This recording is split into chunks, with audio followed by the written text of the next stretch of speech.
Hi అండి, అందరూ ఎలా ఉన్నారండి? ఈరోజు అయితే నేను క్యారెట్ ఫ్రై చేస్తున్నానండి. ముందుగా 3 స్పూన్లు ఆయిల్ వేసుకుందామండి. దాంట్లో కావాల్సిన పదార్థాలు మినపప్పు, శనగపప్పు, కొంచెం కరివేపప్పు, జీలకర్ర, ఆవాలండి, ఎండుమిర్చి 2 ఎండుమిర్చి వేసుకున్నానండి. పోపు దినుసులండి. ఈ విధంగా వేగాలండి. వేగిన తర్వాత మనం క్యారెట్ దీంట్లో వేసుకున్నామండి.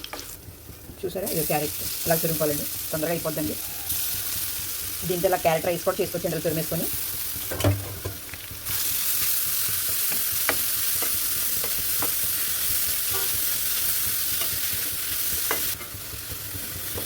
ఈ విధంగా ఒకసారి మూత పెట్టేసుకున్నాం. మనం దీన్ని మీడియం మంట పెట్టుకోవాలండి, హై ఫ్లేమ్లో చేసుకోకూడదండి. ఇది మూత పెట్టేసుకున్నామండి.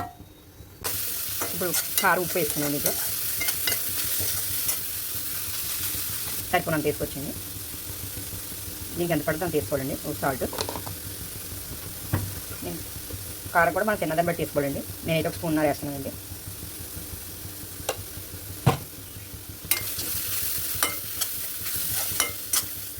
కలుపుకున్నాను.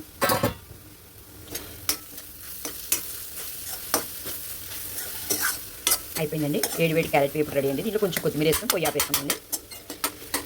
చాలా ఈజీగా అయిపోద్దండి. అన్నీ రెడీగా పెట్టుకుంటే 5 నిమిషాలు అయిపోద్దండి. కొంచెం కొత్తిమీర వేసుకుందామండి.